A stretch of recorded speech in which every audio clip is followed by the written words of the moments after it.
Hello students. Preposition के part 1 के बाद आज हम लोग पढ़ने जा रहे हैं पार्ट 2।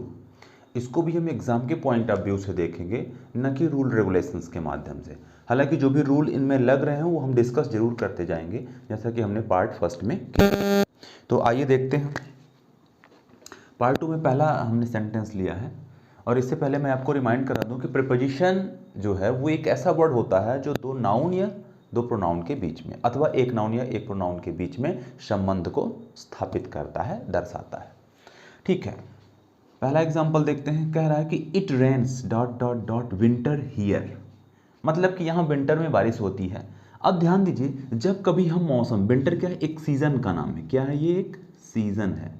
जब कभी हम सीजन की बात करेंगे, मौसम की बात करेंगे, या एक बड़े टाइम स्पैन की बात करेंगे, है ना, तो वहां पर हम हमेशा इन का प्रयोग करेंगे। जैसे अगर हमें एक वर्ष की बात करना है, जैसे 2022 चल रहा है, तो हम कहेंगे इन 2022। इसी प्रकार विंटर क्या है? 4 वर्षों का एक लंबा समय अंतराल है। तो ध्यान दीजिए, सीजन को दर्शाने के लिए हम लोग कौन सा प्रीपोजिशन लगाएंगे? यहाँ पर एन। तो यहाँ क्या हो जाएगा? एन। It rains in winter here, यहाँ विंटर में बारिश होती है।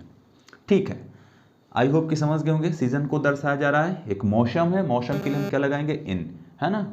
इसी प्रकार ईयर को दर्शाना हो, मंथ को दर्शाना हो, तो हम इन का प्रयोग करेंगे, ये आपको ध्यान रखना है।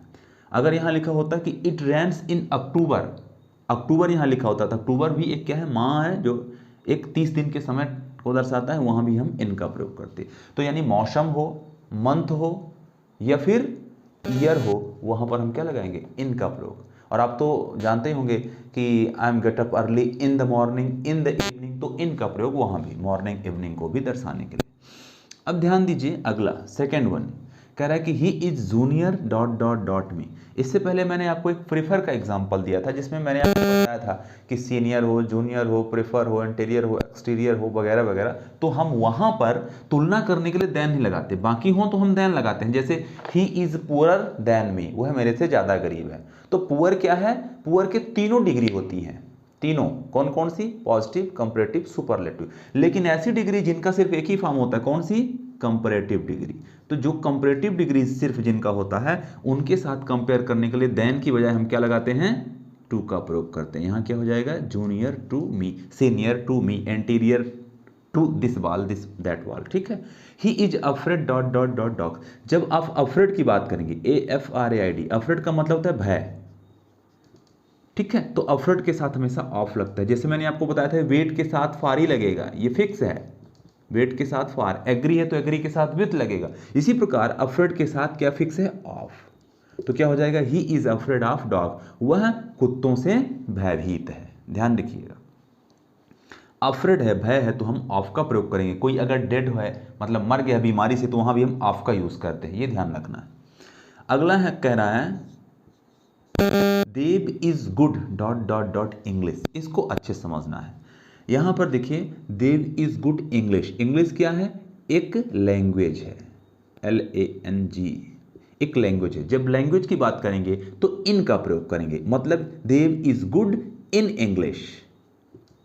लेकिन अगर लैंग्वेज ना होकर के कोई दूसरी भाषा, तो हम वहां एट का प्रयोग करेंगे, मतलब कि देव इज गुड एट मैथमेटिक्स, क्योंकि मैथमेटिक्स कोई लैंग्वेज नहीं है। अगर यहाँ लैंग्वेज होगी हिंदी, इंग्लिश, उर्दू, तमिल, मलयालम, तो हम वहां पर इन का प्रयोग करेंगे। और अगर लैंग्वेज ना होकर के कोई सब्जेक्ट बस हो, जैसे मैथमेटिक्स, इकोनॉमिक्स, साइंस, बायोलॉजी, है ना, तो वहां पर हम एट का प्रयोग करेंगे। ये आपको ध्यान रखना है। फिलहाल इंग्लिश के साथ इन का प्रयोग। Next one is the table is made dot dot dot would. अगर कोई वस्तु किसी चीज से बनी हो, जैसे रिंग सोने से बनी हो या चांदी से बनी हो, टेबल लकड़ी से बनी हो, तो ये कोई चीज किसी से बनी हो, तो उसके लिए मेड के साथ हम ऑफ का प्रयोग करते हैं, मेड ऑफ। जैसे our body is made of numerous cells, हमारा बॉडी किससे बना है? असंख्य सेल्स से बना है, कोशिकाओं से बना है। तो मेड के साथ ऑफ लगेगा, ये आपको जोड़े में ध्यान रखना है, मेड ऑफ। ठीक है। अगर हमने कह दिया कि this glass is made of plastic, this chair is made of plastic, this ring is made of gold, तो ध्यान रखना है मेड के साथ ऑफ लगेगा। ये हमेशा ध्यान रखना, ना तो बाई होगा ना ही विद का प्रयोग। विद का प्रयोग हम तब करेंगे जब कोई टूल हो, जैसे पेन हो, नाइफ हो, है ना, वगैरह वगैरह। ही डिस्ट्रीब्यूटेड स्वीट्स, वह मिठाई बांटता है, मिठाइयाँ बांटता है स्टूडेंट्स, स्टूडेंटों को या स्टूडेंट के बीच में, तो यहाँ बिटवीन और एमंग।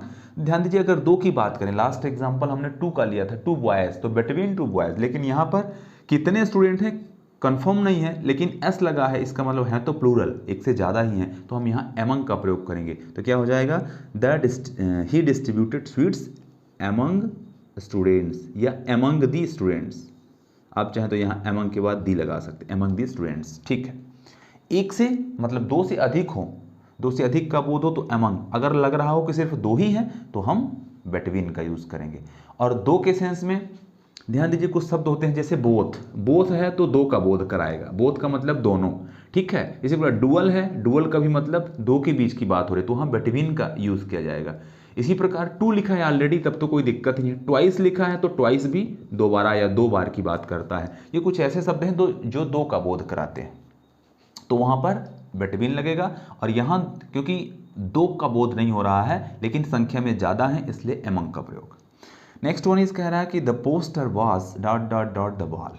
पोस्टर जो है वाल, वाल पर होगा मतलब दीवार पे होगा, वाल मतलब दीवार, तो यहाँ पर हम आन का प्रयोग करेंगे क्योंकि दीवार क्या होती है, एक सरफेस का काम करती है। तो जब भी हम कभी सरफेस की बात करेंगे तो वहाँ पर हम आन का प्रयोग करेंगे। जैसे मान लीजिए हम कहते हैं टेबल, तो टेबल क्या एक सरफेस का काम करती है, तो हम कहेंगे these books are on the table, ये किताबें टेबल पर है ना, पर के अर्थ में। इसी प्रकार जैसे ये एग्जाम्पल है, the poster was on the wall, जो पोस्टर है कहाँ था, दीवार पर था। तो दीवार क्या है, एक सरफेस का काम करता है, सरफेस की बात होगी तो हम ऑन की बात करें। इसी प्रकार रोड, रोड एक सरफेस का काम करता है, तो हम कहेंगे कि the bus is on the road, बस कहाँ है, रोड पर है। तो ये पर के सेंस में सरफेस को दर्शाता है।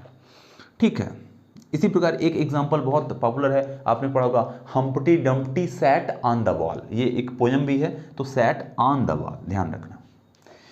Sachin made 200 runs dot dot dot green park stadium dot dot dot Sunday. यहाँ पर दो प्रीपोजिशंस आपको लगाने हैं, तो ध्यान दीजिए जब आप किसी जगह प्लेस की बात करेंगे जो कि एरिया को दर्शाएगा, स्टेडियम क्या है, एक एरिया को दर्शाएगा, है ना, जो भी है, तो एरिया को दर्शाने के लिए हम लोग इन का प्रयोग करते हैं। ध्यान दीजिए, तो यहाँ पर क्या होगा, इन।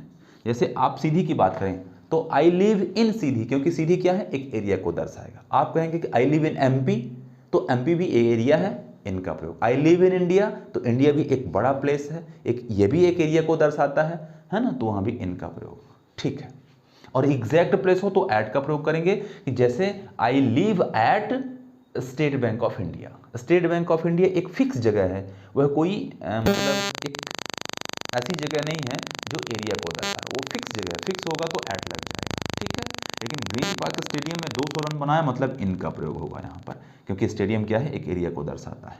ठीक है, इनका अर्थ में के सेंस में किया जाता है, ये भी आपको ध्यान रखना है। और आगे कह रहा है डॉट डॉट डॉट संडे, जब कभी भी ध्यान रखना हम दिनों की बात करेंगे तो वहाँ पर हम ऑन का प्रयोग करते हैं, तो यहाँ पर ऑन होगा, ऑन संडे।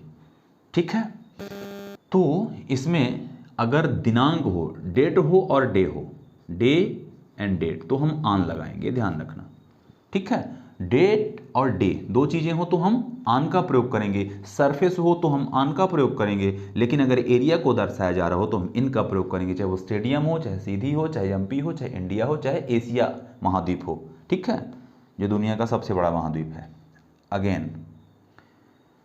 अगेन देख लेते हैं, कह रहा है, कहाँ गया ये 9 नंबर है, कह रहा है children were writing dot dot dot pencils, बच्चे लिख रहे थे पेंसिल, तो पेंसिल से लिख रहे थे, है ना, पेंसिल के साथ लिख रहे थे, पेंसिल के द्वारा लिख रहे थे। हिंदी के शब्दों पे ना जाके हम ये ध्यान रखें, पेंसिल क्या है, पेन की तरह एक टूल है, और टूल की जब भी बात करते हैं तो मैंने आपको बताया था विथ का यूज होगा, तो राइटिंग विथ पेंसिल्स, क्योंकि बहुत सारे बच्चे हैं तो पेंसिल्स भी यहाँ पर प्लूरल के रूप में आया है। बहुत सारे बच्चे होंगे, चिल्ड्रन होंगे, तो एक पेंसिल से तो लिख नहीं सकते, है ना, तो यहाँ पर writing with, talk with, agree with, ये ध्यान रखना है। अगेन देखिए, कह रहा है कि the bridge was dot dot dot the river, जो ब्रिज है वो रिवर पर है, तो यहाँ ऑन का प्रयोग नहीं होगा, क्योंकि ऑन का प्रयोग तो सरफेस के लिए होता है ना, और नदी मतलब पानी के सरफेस पे तो पुल बनेगा नहीं, वो पानी से दूर रहेगा, है ना, पानी में तो उसका स्पर्श होगा नहीं, इसलिए यहाँ पर एक्रॉस, एक्रॉस का यूज़ किया जाएगा। एक्रॉस का मतलब होता है इस पार से उस पार, और जो पुल बनता है, तो जैसे मान लो कि यहाँ पे ये रिवर बह रही है नीचे, तो यहाँ से पुल बनेगा तो ये यहाँ तक के लिए बनेगा, है ना, इस छोर से उस छोर, इस पार से उस पार। इसी प्रकार जैसे आपने रेनबो कभी देखा होगा आसमान में, तो आप कहते हैं कि the rainbow appears across the sky, क्योंकि वो आसमान के इस छोर से इस छोर तक दिखता है आपको। तो इस छोर से उस छोर तक अथवा इस पार से उस पार के अर्थ में हम अक्रॉस का यूज़ करते हैं। एबव का यूज़ नहीं होगा, क्योंकि एबव का यूज़ होता है ऊपर, जो हमसे जो हमारे संपर्क में ना हो, ठीक है। तो जैसे आसमान में अगर बादल हैं तो हम कहेंगे कि the clouds are above my head, ठीक है, इस प्रकार से।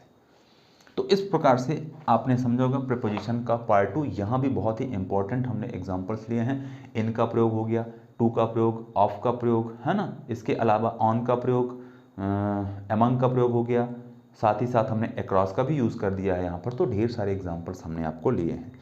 तो आई होप कि ये चीज़ भी आपको समझ में आई होगी। ये पार्ट 2 था, और पार्ट 1 और पार्ट 2 को अगर आप दोनों को समग्र रूप से देखेंगे तो आई होप कि एग्ज़ाम में कुछ इसी प्रकार के क्वेश्चन पूछे जाते हैं, और आपको एक आइडिया, एक ट्रिक मिल जाएगा कि हाँ नहीं, अगर आपने इसको ध्यान से पढ़ा है तो ठीक है, ये इसी प्रकार आता है और यहाँ पर ये होना चाहिए। क्लियर? आई होप कि ये वीडियो भी आपको समझ में आया होगा। Thanks for watching.